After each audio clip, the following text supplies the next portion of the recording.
Ang Ginoo manaa kaninyo. Manausap kanimo. Pagbasa gikan sa Santos nga Ebanghelyo sumala ni Lucas. Himayaon ikaw, O Ginoo. Unya miadto si Jesus sa Nazaret diin siya nagdako ug ingon sa naandan miadto siya sa sinaguga sa adlaw nga igpapahulay.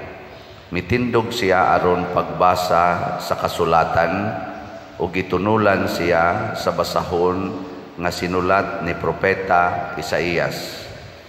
Gibukhad niya ang linukot nga basahon ug maoy iyang gibasa ang dapit diin nasulat kini.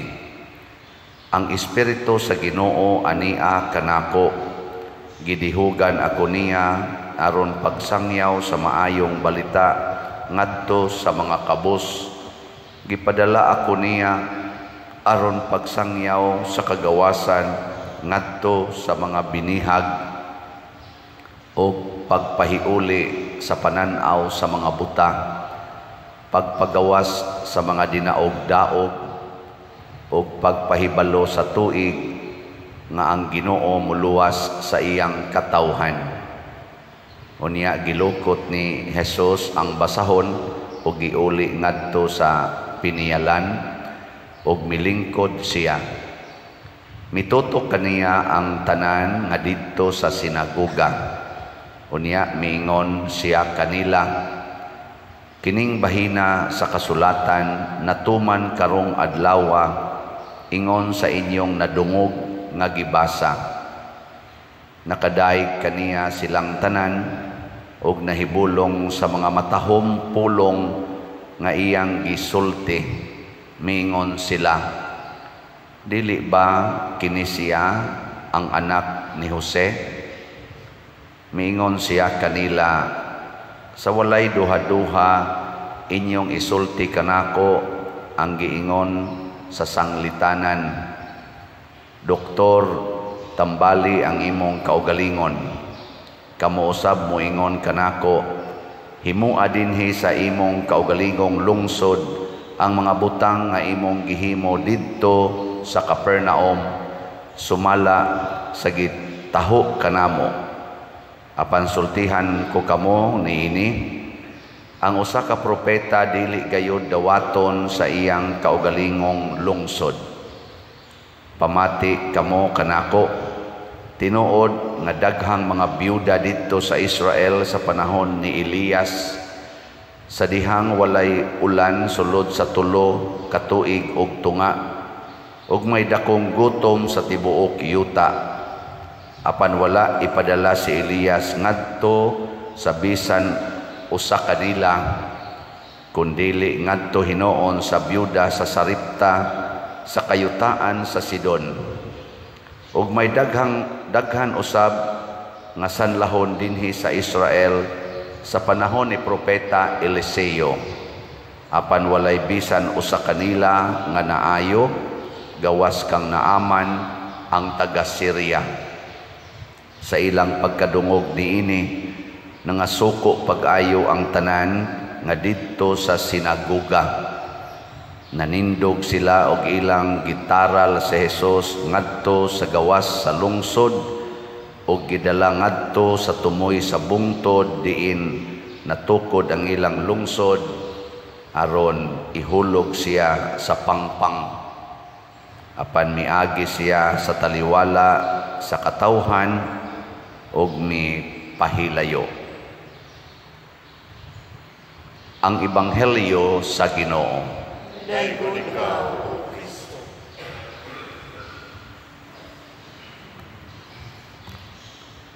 Ang atong unang pagbasa naghisgot mahitungod sa dangatan sa mga nangamatay ug sa mga buhi. Inigbalik sa Ginoo ang mga patay mo'y unang musugat sa Ginoo niya matud pang San Pablo musunod sa tang mga buhi pa inigabot sa Ginoo. Pasabot ang buhi ug patay moatubang Dios Ginoo. Inigtapos na sa panahon. Mo nang moingon ta mobalik siya aron paghukom sa mga buhi ug sa mga patay. Lingiyay mong tupad na buhi pa ka o patay na. Pero ang mag-una kuno, ang mag-una gyud kakita as Ginoo ang patay. Muna ini kamatay nato dinhi sa kalibutan, kita din ta Ginoo. Pero kining mga buhi pa mo'y problema. Kita ba? Kita'y problema. Kaya di man din ta kakita Ginoo.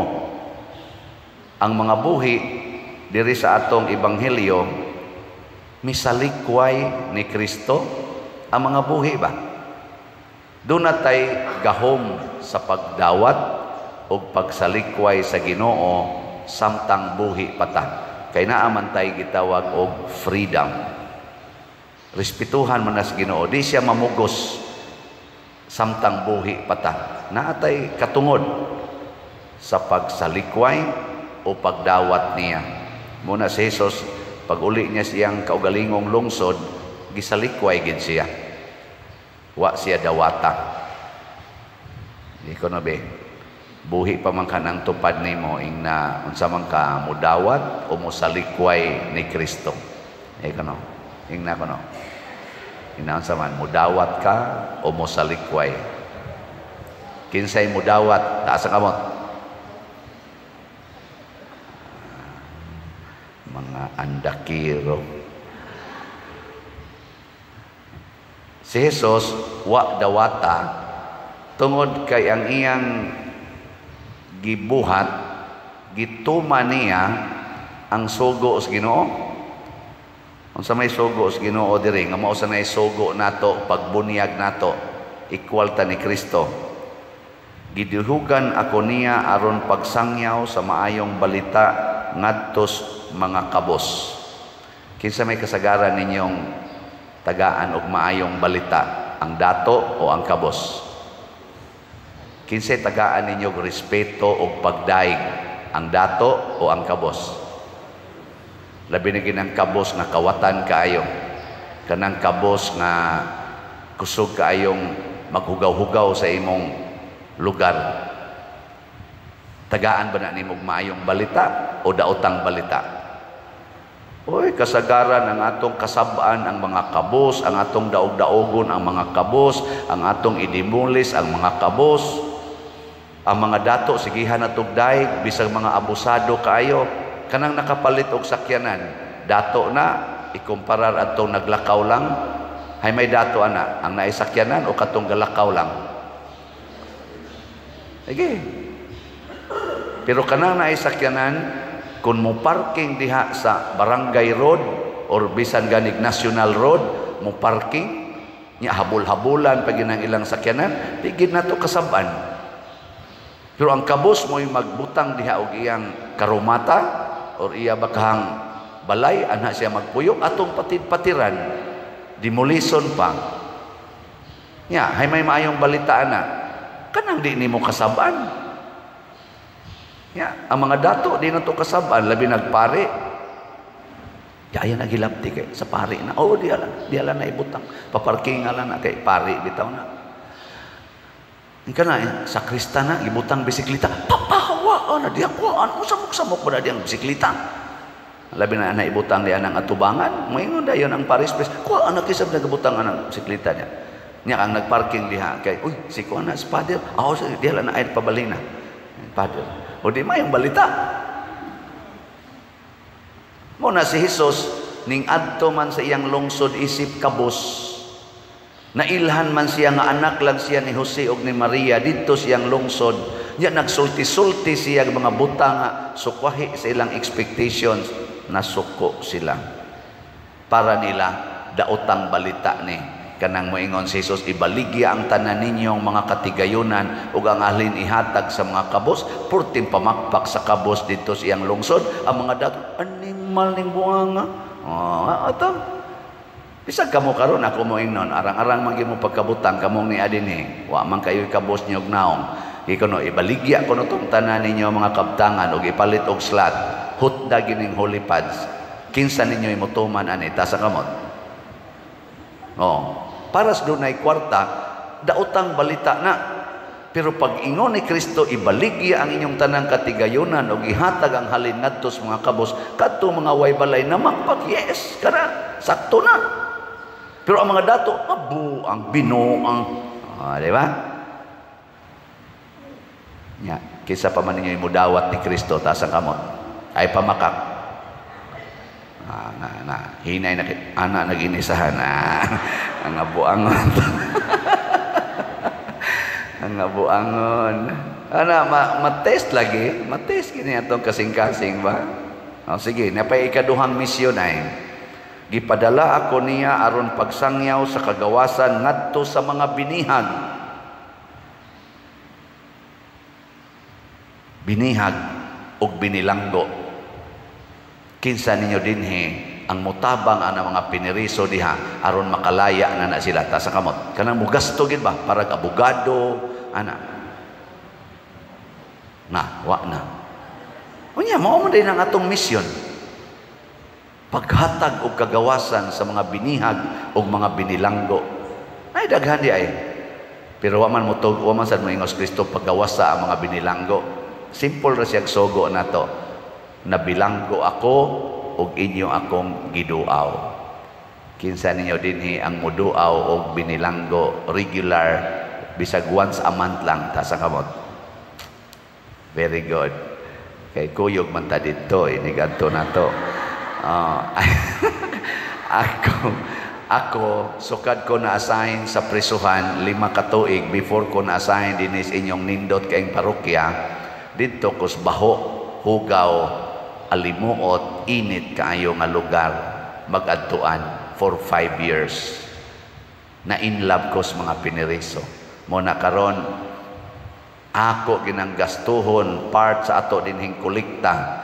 Gastuhon ginanako kada buwan aron mo misa ta ug mo pakaon sa tanang mga binilanggo diha sa atong liluan jail. Nya nakahatag sa takaron wala pa noon ma-deliver o tabang dito sa CPDRC at nangita sa kong mga malumog kasing-kasing na nakahatag na-deliver na ang 500 ka mga lingkuranan monoblock hangyo sila dito kaya naguba na ilang lingkuranan nya padong na i-deliver ang 8 ka tent. Ang katong apad lang ba kanang inana canvas lang ni gasto nag mga dool-dool mga 400,000 di ba mayong balita na dito mangadto niya ta papriso niya mo dito mao na ang kagawasan kana bang maka-feel ba ang mga binilanggo sa atong pagduaw sa atong pag-atiman kanila mo feel sila mo bati sila nga connected pa sila sa mga tao nga naas laya, naas gawas. Kaysa ato na lang silang agi-agian, sigahan pagyus mata, unyag makalaya man pananglitan, isalikway pagyud kay mahadlok ta nila. Labi na gyud notado gyud sa pagka-kriminal. Nga kanina lang, ikatulo, og pagpahiuli sa pananaw sa mga buta. Kinsa ninyo dinhi ang mutabang sa mga buta taas ang kamot kanang mo paupiras ilang katarak muhatag nila og glasses kay kaning wa nay glasses inani di na biya maklaro inyo mga naong di na maklaro may gani kay ni ay glasses kita nako yung naong kana part na sa pagpakitag pananaw sa mga buta maninyo anay mo tabang kana sa physical pala na nga kabuta na pagyoy kabuta nga moral o spiritual kana ba mga tao nga di na kamaong mubuhat og maayo suyop na lang gyud inom na lang gyud sugal na lang gyud kahilayan na lang gyud ang ilang gibuhat kinsa ninyo ang muagak ana nila nga mahigugmaon kana bang moatiman lang gyapon mohigugma lang gyapon mo antos lang gyapon para nila kinsa ninyo ana ang mokomit na mga buangon yun nag-anam nagkaawp ang inyong giingong musunod mudawat ko sa Ginoo. Niingon bang Ginoo, unsay inyong gibuhat sa labing ubos, mao sa inyong gibuhat nga rin ako. Patay ka diya. Sige, kanina lang katapusan ang pagpahibalo sa tuig nga ang Ginoo muluwas sa iyang katawhan. Kanusa maning tuiga nga ang Ginoo muluwas sa iyang katawhan? Tuig, year. Wa mo kibaw? Wa sa ko kibaw. Pero ang tuig nga gipasabot sa Ginoo mao ang katapusan sa panahon. Wala na'y tuig. Nya kanusa man na siya? Inig kamatay nato. Pasabot kada adlaw isang yaw gyud sa imong kuyog sa kinabuhi nga matapos ra ng imong tuig. Na moabot gyud nga matapos ning imong tuig. Sige lingi imong tupad. Ing natapusono ng imong tuig. Sige ingna. Mabita na ako kamo naanad na gitingay mo dinhi kada nako wali hapit tanan kada nako wali part gina ang pag-ingon ako mga matay ra gid ta. Kay hasta ako sa akong kaugalingon ganahan ko nga magsigig kaamgo nga mamatay ra gyud ko kay basig magsigig kog pangandoy aning atong mga projects kining atong tanang buluhaton dinhi mga dagko kayong mga pangandoy basig ma-hook up ko diha malimot na lang noong kong andam-andam nga pwede di ay karong adlawa mauna ang katapusan sa akong tuig.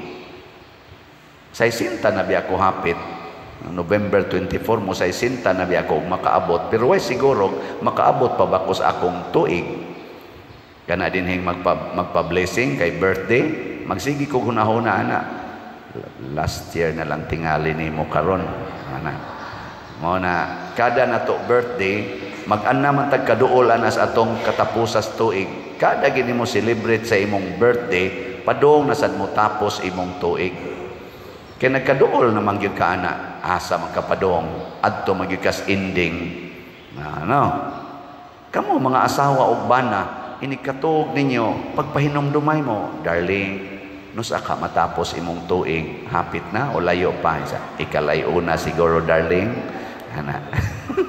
Pero mas maayo gyud nga di lang kita magpalabig kabalaka ani kay basig katapusan na lang sa ninatong adlaw karon. Muna di kay ko mabalaka kung mahalin dayon ang atong slots or dili. Nga naman total matapos raman ko. Og di gini mahurot matapos ko di ko mabalaka nga naman. Sige man jud kog baligya kamo man mo iwa mamalit. Kay mamalit lang gid unta mo human na man gid unta ni. Di ba? Ang ato gong subscriber 165,000. Unya pila ra may atong slot nga gibaligya 100,000 tag 100 ug mamalit lang gid na tanan unsa may mahitabo sobra pa ganig 65,000. Kadali ra gid unta ana di lang gid mo mamalit gahi kay mo go inyo yung isalikway ang awhag sa awhag sa Ginoo kaning ato dinhing kuan HSSJ kaning para atong selebrasyon ugma 6,000 raman gid ni kaslots ang ato kaning mga parishioner dinhi nga manimba average kada Domingo mga 6,000 to 8,000 man ug mamalit lang gid unta nagtagsa kaslat usa ka Domingo hurot na gid unta ni nganong na pa man gid ni nahibilin ug mamatay ko ay mo pagmahay-mahay kamo na lay tiwas og baligya basta nakahuman ko sa akong misyon nga mamaligya gyud ko hangtod ko mamatay. So ang 100,000 nato nga slots holy pads ang halin nato as of yesterday niabot og 12,634 ka slots. Patpat naapay 87,366 ka slots kadjutay ra gid ana tag 100 per slot nya ang ato sad nga HSSG aras atong foundation anniversary ang atong halin as of yesterday 5,162 ka slots na pakpak naapay 838 ka slots hangtod ni ugma nato ibaligya naon na to musubra ba ni. Nganong ako maning gisgutan aron pagpahinomdom nato nga muending rata pero tumano nato ang mga misyon pagsangyaw og maayong balita sa mga kabos. Manghatag ta og mga 600 ka 5 kilo packed rice ugmang adlaw ngadto sa category D sa atong parokya. Kadtong mga bati kay balay, bati kay income atong tagaan og 5 kilo packed rice. Maayong balita na para nila. Nya na pagi noodles, na pagi sardinas, may na kainang balita. So mao ni atong usas gamitan aning atong HSSG. Nya nagsigita dinhi og tabang sa mga tao, labi na gyud sa ilang panginahanglan, sa ilang lawas, apil na ng ilang mga mata. Di na maihap pilay atong gipalitan og glasses, pilay atong gipaoperahan dito sa ospital aron makakita. Nya ang mga dinaog-daog og binilanggo ato sang gitabang-tabangan, himuag balay ang way balay, palitag yuta ang way yuta. Nindota na no. Di man mo mutuo, sige bahala na mo diya, manindog na ta.